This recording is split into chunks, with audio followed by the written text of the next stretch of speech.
Alfredo 2, Freddie Gibbs, The Alchemist. We got a sequel. If you're not familiar with Alfredo 1, I would advise you to go get familiar with Alfredo 1 because we're going to be talking about Alfredo 2 today. Um, this project been out for a while. I've been trying to break it down a little bit. I'm going to give y'all my thoughts on it. I'm going to go track for track. Um, just kind of give y'all a little insight into the Alfredo series, man. So this is Alfredo 2, like I said. This is the sequel to Alfredo 1, which came out in 2020. Alfredo 1 came out in 2020, and that was a great project. It's rare that somebody like me, man, I enjoy Freddie Gibbs projects, all of them, to be honest with you. I enjoy Alchemist project. Alchemist is a producer. Freddie is the rapper. Like I said, if you're not familiar with him. But both of them, first of all, shout out to Alchemist. Alchemist been really working, man. If you're not familiar with Alchemist, I would advise you to get familiar with him. He put out a project with Larry June and 2 Chainz this year. He's been working. He's been working with a lot of people, man. I think he put out a project with Currency this year, if I'm not mistaken. I could be wrong, but he's done a few projects with Currency. And Alchemist just one of them, legendary producers, man. If you in hip hop, you should know about Alchemist, man. If you in hip hop, you should know about Freddie, man. You're gonna get bars on type of bars with Freddie. And with Freddie, man, you're gonna get a lot of I say confrontational bars for me, when I think about, Freddie Gibbs. And I honestly think that's when he make his best music, to be real. He make good music regardless, but for me, man, I ain't gonna lie, I might be a confrontational dude. Nah, I ain't. Anybody that know me know I ain't no confrontational dude. But yeah, I enjoyed this project, man. So let's get into it, man. First track is 1995. So, like I said, if you're familiar with the first Alfredo, the first track on the first Alfredo was actually 1985. So if we're going based off of this is 10 years later. But with 1995, I didn't really know where he was going with this song, to be honest with you, when I first heard it. I didn't know if it was, more than just about the year 1995. I kind of looked up, what happened in the year 1995. I didn't really find nothing. I'm still going to kind of dig a little deep into it. But just when it goes about, the year 1995, I didn't really see no significance in this song to the year 1995. Like I said, I got a little more research to do. It was a lot going on in 95. But, that's something I'll look into. But at first, second thought was, I also thought it might have been about I-95. Because if you listen to Freddie Gibbs, it's a lot of drug rap. You know what I'm saying? It's a lot of drug rap, you know what I mean? And he had a line in there that said, "I took the high road on niggas, I'm riding overpasses." And you can kind of take that bar a couple different ways, but that was something that kind of stood out to me because that was one of the first things he said on the track.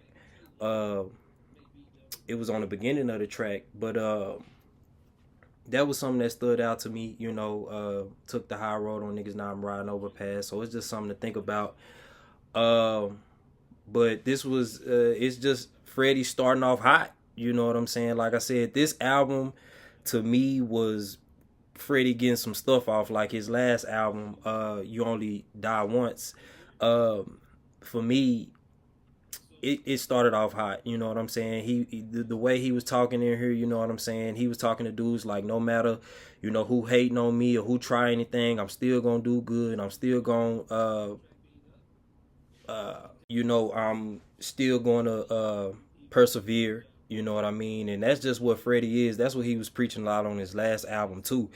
Because one thing that stood out to me on his last album was he kept reiterating, it's a lot of hate, but what it costs to get love out of people, man. And that's a real line to me. So that's kind of a reoccurring theme that Freddie got going on. Man, Freddie keeps throwing shots at Benny. And if you familiar with the like I said, if you in the hip hop community, if you a Freddie fan, if you a Benny the Butcher fan, you kind of know what's going on with that. I really won't get into those lines, but it's just one of them things. If you know, you know. So he continued to throw shots at Benny, man. Like I said, he's still getting his stuff off on whoever he beefing with. You know what I'm saying? And Freddie's beefing with a lot of people. When I think about it, he might be the rapper. He might be beefing with the most people in the industry. If I think about it, I don't really know. You know what I'm saying? Because I don't really pay attention to too many people's beef. But yeah, I don't really be paying attention to too many people's, too many rappers, whoever beef. You know, rappers, R&B dudes, they all be beefing. Ain't no telling. But yeah, Freddie beefing with a lot of people, man. And you hear it in this album. He kind of addressed a few people. I think it's more people, but I guess this was just pressing on his heart in this album. He even beefed with his baby mama. You know what I'm saying? His baby mama put out a diss track about him. I can't remember what the name of the song was. She wasn't rapping too good on her anyway, but you know, he gave her a few bars. You know, now my baby mama about to set trip, you know, just saying stuff like that. Your baby mama gang banging like that, she might be, you know what I'm saying? But that's just Freddie, man. That's what you get with Freddie. Just a lot of beef balls. And leave the Thanasis alone, man. He threw a shot at the Thanasis, man, but that's been another thing that Freddie do. He got some with the Antetokounmpo brothers, man. He got a song named Giannis, which I don't think he was throwing no shots at it. It was just a little light jab at the Thanasis. Just talk about how he be on Shaq and the Fool a lot, man. But leave the Thanasis alone, man. He getting better, man. But you know, I think he got a real love for the Antetokounmpo brothers, man. I think he bring them up a lot because there's it's real unity with those guys, man. Those brothers really look out for each other. You think about what Giannis pretty much did for his brothers. He got all his brothers in the league except for one. But he pretty much got all his brothers in the league, man. So that's why I think he showed so much love, because I see that as showing love to Thanasis. You know what I'm saying? It's just, we all know Thanasis, man. But leave him alone, man. Don't give him no more bars, Freddie. Okay. Next track, Mar-a-Lago. Mar-a-Lago was an interesting one for me. So if you're not really familiar with Mar-a-Lago, Mar-a-Lago is a big resort. It's on the coast of Florida. It's like South Florida, Palm Beach, Florida type deal. And for the most part, when I heard this song and I kind of did my research, I asked myself, was he comparing himself to Donald Trump? And I know you hear that and it's like, well, Donald Trump, you know what I'm saying? Why would he compare himself to Donald Trump? Well, so if you know about Mar-a-Lago, if you do your research, Donald Trump owns Mar-a-Lago now.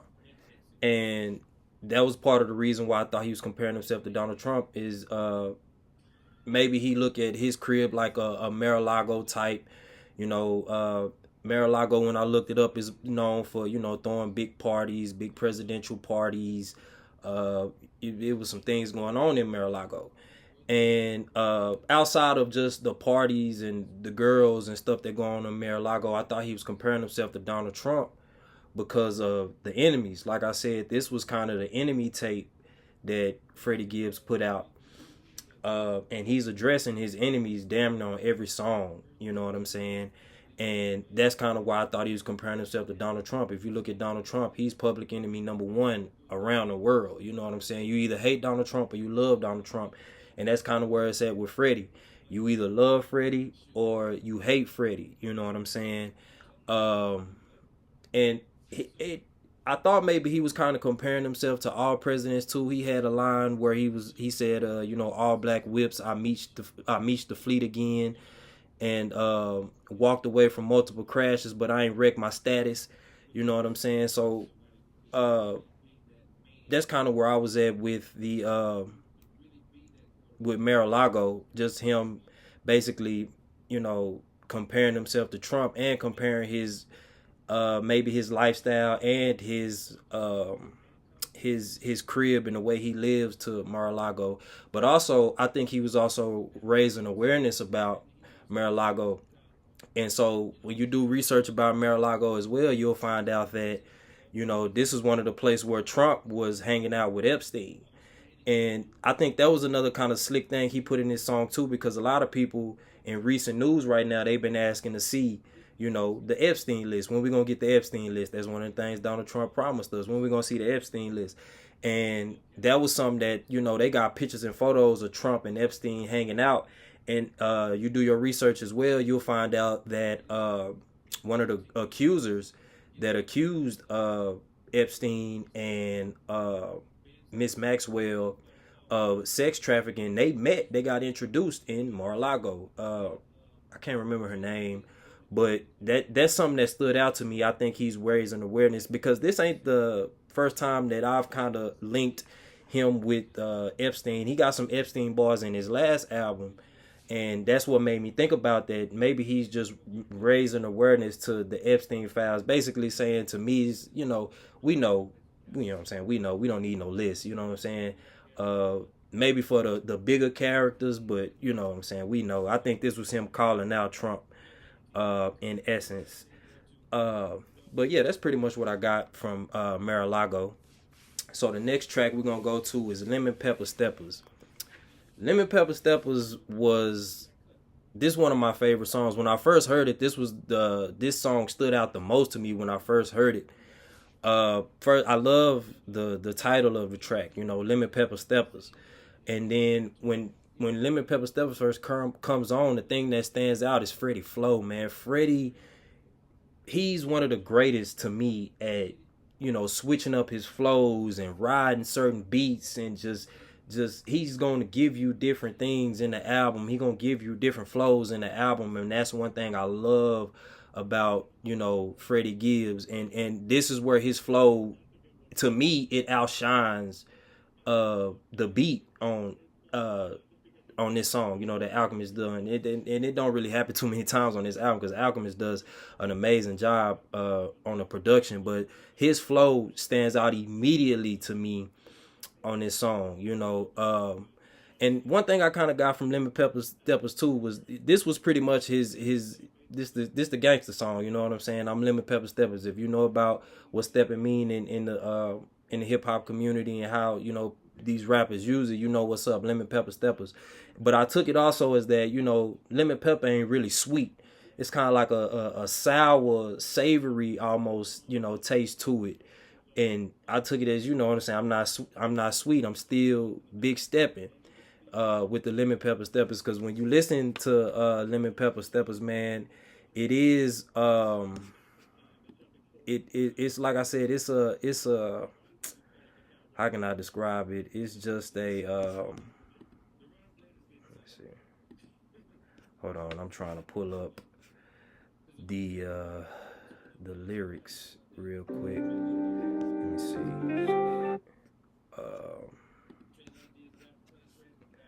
Yeah, he started off by saying smoking ops walk down your block. I put that in shock, you know what I'm saying? So, you know, wipe his nose, tag on the toes, you know, this is just that. This is what you get with Freddie Gibbs, man. You're gonna get some intimidating bars, you know what I'm saying, without saying what I want to say. That's what I'm gonna say throughout this thing. It's just, you know, you're gonna get intimidating bars, you know what I'm saying. And then he kind of allude to the ladies again. We all know Freddie loves the ladies, you know. And, you know, this was just on some fly stuff too, you know what I'm saying. When we talk Lemon Pepper Steppers, you put that fly stuff on, you know what I'm saying. So that was a pretty self-explanatory song. So let's get to the next song. It's called Enchiladas. So enchilada, first of all, enchilada is, when I looked it up, is the Spanish word for salad. And at first I was kind of all over the place with this song. You know what I'm saying? Because I was like, salad? What was the point of this? And Anderson .Paak is also on this song too. It's a great song. This is also one of my favorite songs too. I love this beat, man. This beat hits so hard, man, on them speakers, man. This is one of them beats and one of them songs that you really gonna feel. You are really gonna feel this song, man. Great drums, just great everything with this song. But Enchilada, like I said, is the Spanish word for salad. I didn't really know where he was going, so I was all over the place. Like when I was looking up the word, I was like, well, I seen one of the things he said it's the Spanish word for salad and it's a feminine word. So I was like, oh well, is he calling whoever he talking about is on this song you woman, you soft like a woman, or something. And one of the things that stood out to me when the song came on was I thought it was wordplay because he keeps repeating it's a lotta, it's a lotta, it's a lotta. He starts most of the bars on his song with it's a lotta. So I was like, maybe it's a word on the play enchilada because enchilada sound like it's a lotta. But it's a struggle song. And when I started to kind of piece it together, I looked at it like Freddie was saying that, hey, I look at myself as the salad, and it's a lot of components that go into making a salad. And so when you look at me, the struggles that I've been through, this is what made me me. You know what I mean? And ultimately, that's what I got from this song. Like I said, I'm still gonna do some deep diving, and you might get some more videos from me on Alfredo too, on a couple tracks that I feel like I got to do a little more research on. But that's what stood out to me was that ensalada is it means salad in the Spanish word, and Freddie looked at himself and saying all this stuff I done been through is what made me who I am. He start off and say it's a lot of cold night, hunger pains in this itch, water whipping and some cane in this itch, robbing when I ain't got the slang in this, you know what I'm saying? So that's what made me think about that. Is like, okay, he's telling me what made him this way, why he is so cold-hearted towards certain individuals. But it also showed me that why he show a lot of love to whoever he show love to. You know what I'm saying? It was also like, I show love when it's needed. And like I said, that's just where I got enchilada from. So the next track we're going to get into is empanadas. So empanadas is another Spanish dish. When I looked up empanadas, it read a Latin food meaning to wrap or coat in bread. And I kind of took that two ways. I kind of knew where he was going immediately when I heard the song, but I kind of took that two ways. So the first way I took it was, just letting the ladies, take advantage of your situation with money.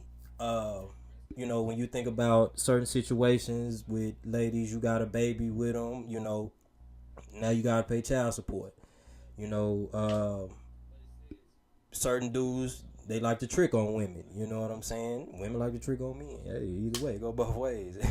You got, like I said, men like to pay for that cat. You know what I'm saying? It's just the realities of the world. But that's kind of how I took it in this song. Was that was the first way. Was just Freddie, his play on women, just playing with dudes and taking advantage of their money. And also, if you listen to this song, he got, some boys also dealing with, get back and having to put your money towards beef in order to survive. You know what I mean? But yeah, ultimately, that's how I took empanadas. Is just, be careful with your money. Use your money wisely because, like I said, you got people, I won't just say women, you got people that'll take advantage of you and take advantage of your money. And like I said, if you do happen to get in beef, you better have enough money to handle it. You know what I'm saying? He mentioned that a lot too. He tells somebody you ain't got enough bread to beef with beef. However that go, man, I don't know nothing about that. But all right, let's get to the next track, man. Skinny Suge 2. So this is another sequel. The first Skinny Suge was actually on Alfredo, the first Alfredo. And this is just another confrontational track, just like every other track on this song. You know what I'm saying? It's a comparison to him and Suge Knight. People talk about Suge Knight back then in the 90s. How it sounded like people used to be afraid of Suge, and that's kind of how he look at himself. He just comparing himself to Suge Knight. You know, he starts off by saying, "I am a nightmare walking, a psychopath talking." You know what I'm saying? So that's clearly how he see himself. You know, everybody talk about who the boogeyman. You know, Kendrick is the boogeyman. You know what I'm saying? Who the real boogeyman? Freddie might be the real boogeyman, based on how he look at himself. You know what I'm saying? But this one was pretty self-explanatory to me, and it should be to everybody else. It's just, if you know about Suge Knight and you listen to this song, you kind of know where he going with the Suge Knight to or just the Suge Knight comparison. And another thing, it's almost a skit at the end of this, and not really a skit, but he's talking to somebody, and I was wondering who he was talking to at the end of this song.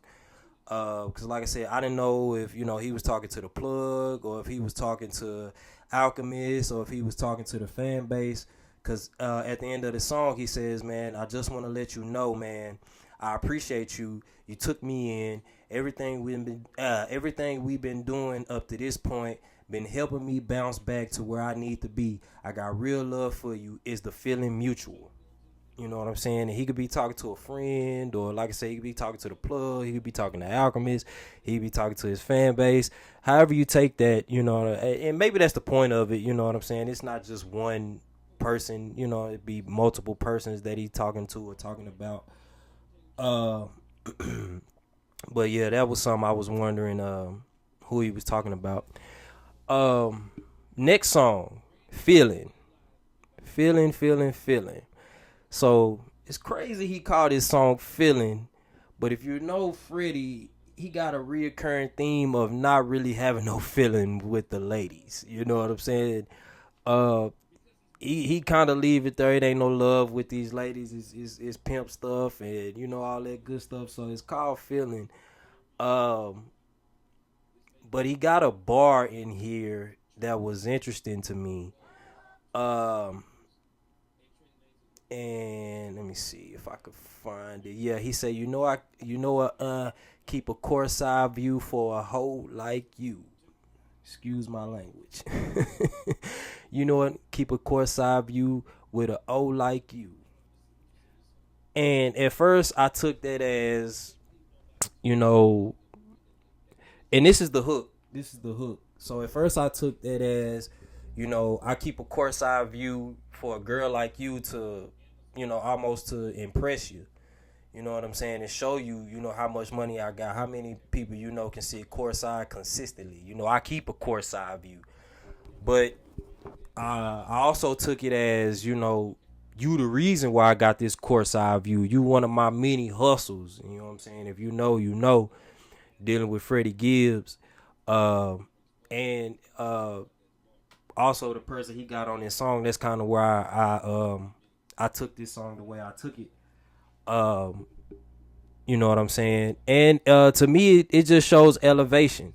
You know what I'm saying? You one of the reasons why my pockets stay full. I'm one of the reasons why your pockets stay full. Is consistent elevation. If you know anything about what them type of dudes preach, it's always about elevation. You know what I'm saying? We going to the next level together.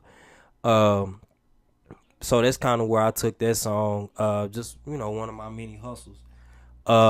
So, next song is I Still Love Her.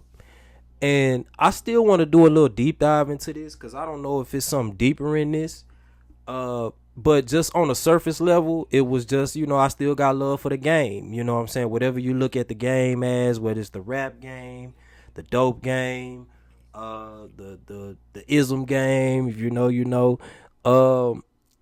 That's just kind of where I took that. It was pretty self-explanatory, so I'm not going to spend too much time on I Still Love Her, but I will do another. I'm going to get at a few listens and, listen to the bars, do a little research on that. But I Still Love Her goes into Shangri-La. And this is another one, like I just told you, in, the feeling song, Freddie ain't got no feeling for these women. So at first when I heard Shangri-La, I didn't really know, what to think about it.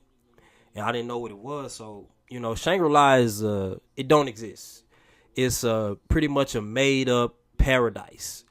So when I heard this song, like I said, coming off a feeling and I still love her, where I just told you Freddie sound like he don't really have no feeling towards none of these women. And in this song, that's basically where he goes with it, is like, look, don't look at me like I'm your savior. You know what I'm saying? I ain't here to save him. And you listen to the song, it's basically, you knew what it was when you got into this with me. You know what I'm saying? He got a bar where he says this ish is optional. You know what I'm saying? And he say that multiple times in the song. You know what I'm saying?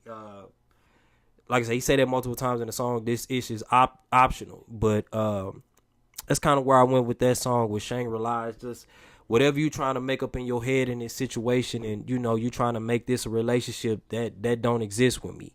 You know what I'm saying? So maybe you should go find that, but this ain't your Shangri-La. That paradise don't exist here. You know what I'm saying? But it was also too like he living in his own paradise. You know what I'm saying? But yeah, Shangri-La, like I said, that was, to me, that was him saying, this a made up paradise. Don't make that up over here. But I'm also living my own. It ain't no made up paradise. I am living paradise because of my hard work. So next we go into Gas Station Sushi. Gas Station Sushi. And this was an interesting name for a song. You know what I'm saying? When I first seen the track list, I was like, I wonder where he's gonna go with Gas Station Sushi. And in essence, this song is another comparison song where he's compared himself to Gas Station Sushi. It's no good for you. I'm no good for you. Like I said, coming off of those three songs, right before Gas Station Sushi, with I Still Love Her, Feeling, and Shangri-La. I'm no good for you, woman. Don't come this way looking for this. You know what I'm saying? Or, the dude that I'm beefing with, if you think you finna get over on me, or you know what I'm saying, I'm no good for you. I do some bad things to you. I'm a problem for you. You know what I'm saying? And that's what I took from Gas Station Sushi. And he also threw a little jab at my man Currency, man. Shout out to Currency, but that's another one of his many beefs going on. But ultimately in this song, he's saying, leave the gas station alone. Leave me alone. Next song we have is Lavish Habits. So Lavish Habits is I took Lavish Habits as you need money to move like me. You need money to move like this. A rapper that talk that real stuff, trying to, take you out ultimately. You need money to be at war with me. You need money to beef with me. You need money to live this lifestyle, to go on vacations all the time, to drive the car that I drive, to be with the ladies that I be with. You know what I'm saying? But he had a bar in here that kind of put it in perspective for me. It was effects of being young, black, and rich might unalive me. And that's where I took that, is just like I said, you gotta have money to live this lavish lifestyle, but you gotta have money to get rid of me ultimately. You know what I'm saying? And him basically saying that, they take me as a threat, ultimately. And this is the effects of being young, black, and rich, is that, as soon as I walk out that door, somebody might take me out. So let's go to the next song, Gold Feet. Gold Feet was an interesting one. First off, do Freddie and Cole, are they good? Because last time I heard about Freddie and Cole, Freddie was kind of calling Cole out on that Cloud 9 song. Ultimately, telling him like, hey, you know what I'm saying? You can't be saying you killing all these rappers and, you backing out of rap beefs. He called J. Cole out, but he got J.I.D. on this song. And, if you know, J.I.D. is one of Cole artists. So that's the first thing that stood at me when I seen that J.I.D. was on this song. I was like, is him and Cole cool? So I don't know, man. Hopefully they figure that situation out. You know what I'm saying? Freddie, you already beefed with too many people, so don't add no more to the list. Another thing that stood out in this song to me was they paying respect to Outkast, Ghetto Music. And one of the things they say that was a part of the hook was feeling good, feeling great.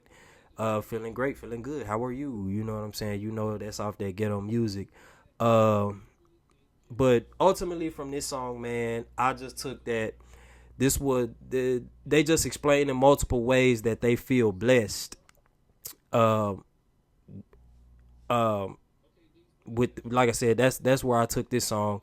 And One of the things that stood out to me was that JID came out and he had a line in here that said, "Can't really ask an N word. How was your day?" Uh, and I kind of took that, boy. It was kind of selfish in a way, you know what I'm saying? But I ultimately understand where he's going because of the next bar that he says is, ish bad bit. I might go and ish bad. I might go insane like Howard Hughes. Uh, and I know a lot of people like that because I was like that at once. But man, it don't cost nothing to ask people how their day was, and some people just need the vent. But I think also he was coming from the mindset of, well, he might ask me for something too, and you got to get to the point to where you know it's okay to say no. You know what I'm saying? But that was an interesting line to me. You know what I'm saying? Can't really ask people how their day was because they gonna tell you how their day was. Simple as that. They gonna tell you how their day was, whether it was good or bad. Like I said, some people need to vent. But yeah, that's Gold Feet. Like I said, just blessings. That's what I got from Gold Feet. Next song is Jean Claude. If you know about Jean Claude is a action movie actor. He's in a lot of action movies. Most of his movies are action movies. As a matter of fact, I don't know a movie that Jean Claude been in that ain't action movie. And one of the things he said was, "Life's a blood sport." Blood sport, Jean Claude action movie. You got to be Jean Claude. Uh, and I just took that as kind of showing that I'm cold hearted, but it's also, if you know about Jean Claude in Bloodsport, he was also looking out for a friend that got done bad, and it was pretty much trying to avenge him. That's how the movie was. Well, really, a friend and a mentor. You know what I'm saying? Because that was the whole reason he went and participated in the Kumite. That's what it was, Kumite. There was a fighting event that was going on because he was trying to make his master proud, the one who taught him how to fight. But when he got to the Kumite, he ended up making a friend out there, and he got done real bad in one of the fights, almost died, and he felt some type of way about that, and ultimately avenged his friend. Won the whole Kumite. But another one I took from there, he keep on dissing Benny. Benny gonna keep catching strays, and like I said, that's another. If you know, you know. I ain't gonna tell you the bar. If you hear the bar in the song, you know, you know. But something that stood out to me in this song too was N-words be dishing out love taps. I bet it's pretty service when I send that love back, so keep it cute. I love that boy, but I don't love that boy because I don't want to see nobody get hurt and no beefs or nothing like that. And it's just rappers, you know what I'm saying? Some be for real, some don't be for real. But I did love that line. I thought that was a really clever line. And let me repeat it. It say, N-words be dishing out love taps. I bet it's pretty service when I send that love back. So keep it cute, N-word. Imagine being in a beef and tell a dude keep it cute, man. I probably slap you just for saying that to me, bro. That's disrespectful, man. And so now we'll get to the last song, "A Thousand Mountains," and this one was pretty self-explanatory to me as well. It was just, I took it as I'll never peak. You know what I'm saying? Even when I can't rap no more, I'll find something else to do. You know what I'm saying? I go into acting. When I can't act no more, I'll find something else to do. But whatever I do, I'm going to find that peak, and I'm going to go further and further and further and further. So basically, I just took that as, you can always go higher. It was a motivation song. So, yeah, that's Alfredo too, man. Track for track, my thoughts on every track. As far as my favorite songs go, man, on this album, I love 1995. I love Lemon Pepper Steppers. I love Enchiladas. I love Empanada. I love Shangri-La. Man, I'm sorry, audience, man. The audio cut out for whatever reason, man. I had some technical difficulties, but we'll just go ahead and end this video right here. Like I said, My favorite songs was I ended at Shangri-La, and the rest of my favorite songs were Gas Station Sushi, Lavish Habits, Gold Feet, and Thousand Mountains. But ultimately, this is a great album. Check it out. Alfredo 2, Freddie Gibbs, The Alchemist, and I see y'all on the next one. Peace out.